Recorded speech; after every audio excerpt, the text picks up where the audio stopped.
Hello everyone, welcome back to my channel. Today I'm going to show you how to do a quick, vibrant sunset sky. I have already added a simple sketch of 2 mountains and a narrow curvy road. Add a similar sketch of 2 or 3 mountains. I'm going with a circle shape for my painting. You can go with square or landscape or whichever layout you want to go with. Once you have the sketch ready, take out any of your bigger sized round brush. This one is size number 12 round brush by Princeton Heritage series. For the sky, I'm using 3 shades, a yellow, orange and a red. I'm starting by applying a wet coat of water onto the sky. Just along the circle, apply a nice clean coat of water. The sketchbook I'm using here is from Chitrapat. It's an Indian brand. It's 100% cotton handmade watercolor paper. It has a good rough texture. You can use any of the artist grade watercolor paper which you normally use for your watercolor paintings. I'm starting with the red. This one is Madder Lake Red by White Nights. It's a very bright red which has a rose undertone. You can use carmine or crimson. Now I'm going to drop in a vibrant tone of this red onto the top portion of our circle. Go with a brighter tone and along that line which you have already drawn there, drop in the paint. You could see how the paint is spreading into the background because our background is already wet.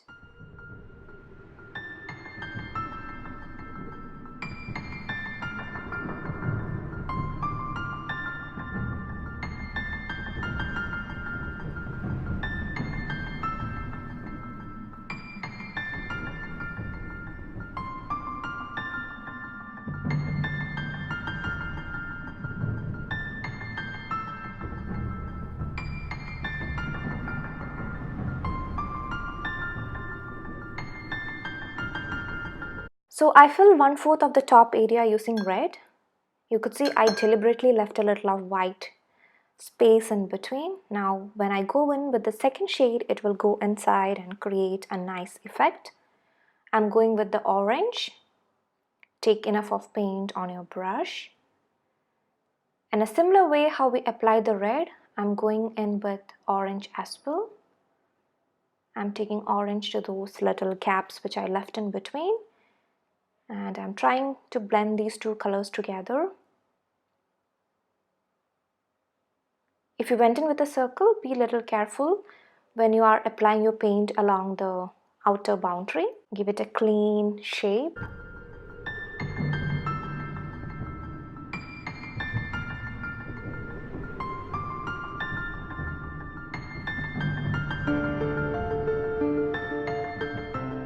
Now we have a little portion left at the bottom. For that remaining area, I'm going with yellow. Apply the yellow closer to the orange and try and blend those colors together.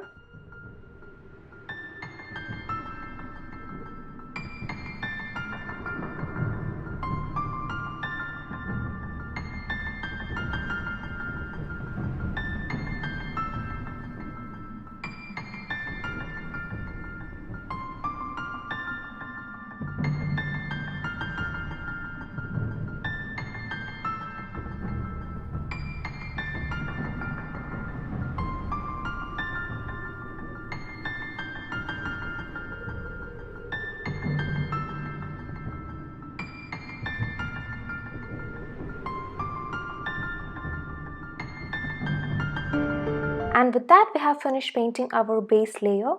We went in with red for the top, and for the middle area we went in with orange. Then for the bottom part we added yellow. Now the next task is to add more vibrant tones of red into this before the layer dries. So take out your red again. Load your brush with a very vibrant tone of the red that you're using. I'm making the top area a bit more darker.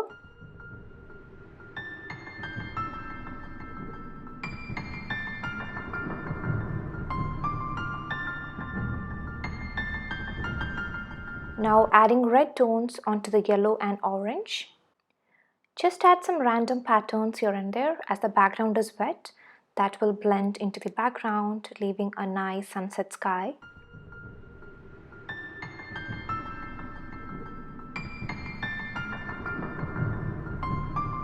I added enough of red tones onto the yellow and orange, and I'm cleaning my brush properly, removing all the paint from my brush.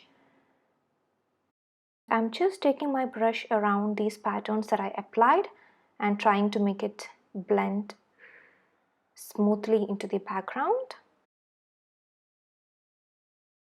You can see how nicely the colors have blended together, creating a vibrant sunset sky. So add the base layers and apply the darker tones before the background dries. That is the trick. Now we'll have to wait for this to dry.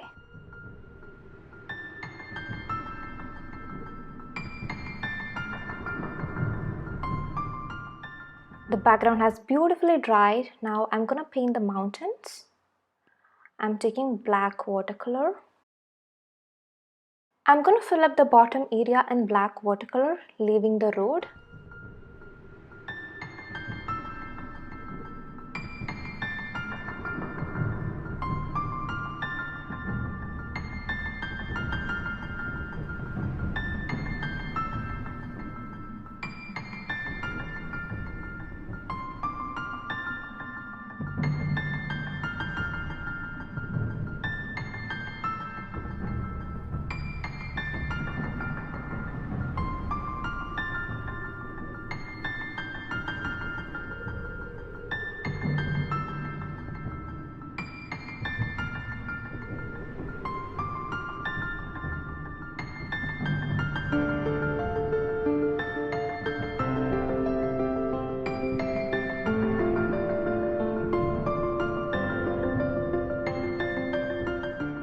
Actually, I was supposed to paint the road before I went in with the mountain. Anyway, no worries. I will fill up the mountain and then I'll come back with the road. So if you are starting out, you can paint your road first. I'm using a light yellow tone for the road. You can use the same color or you can use a lighter tone of burnt sienna. I didn't want to take any other color, so that's why I went in with a light tone of yellow for the road.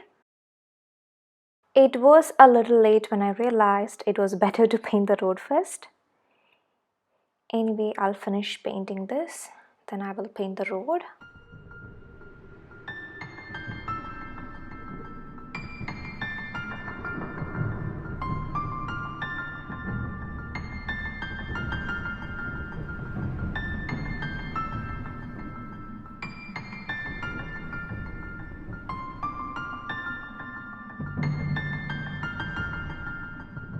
Now I'm switching to a smaller brush. This is size number 4 round brush and I have taken white watercolor.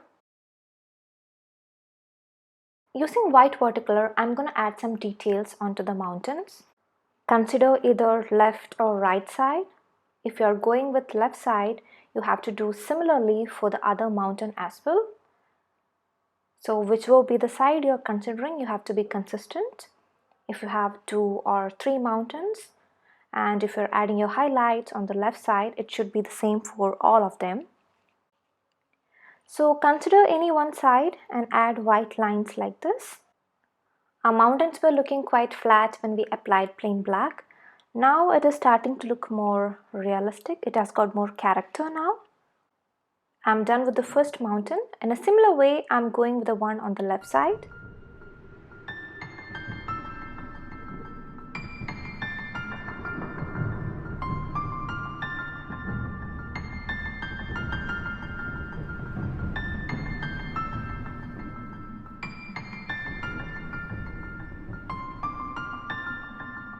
So we added a light tone of white onto the left side of these 2 mountains.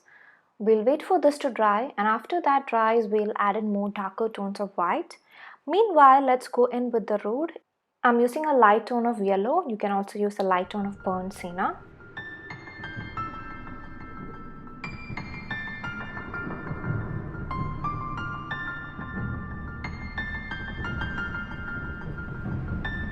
The paint that I have applied on the road has dried. Now I'm switching to black again.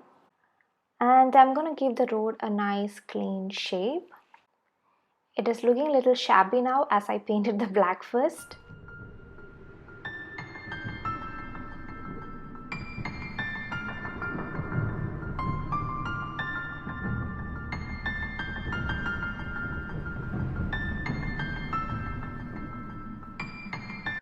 Alright, and that's done. Let me clean my brush. And I'm gonna switch to white.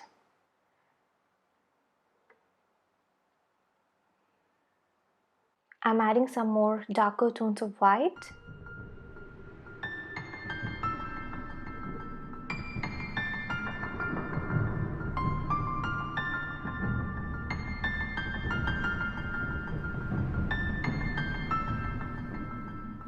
We are nearly done. The last task is to add some birds onto the sky. I'm switching to black and I'm using my size number 4 round brush. Go with a brush which has a pointed tip so that you get tiny birds.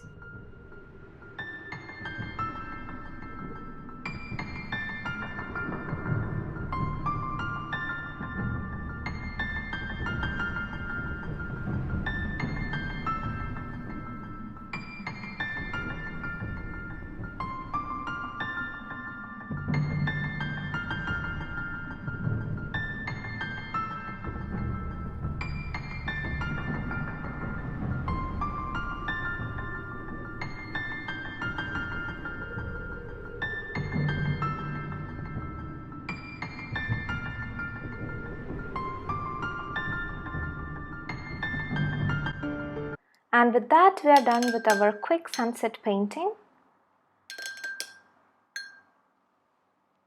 You can add more darker tones on the top like black and burnt sienna and make it more dramatic. That way you could add stars onto your sky.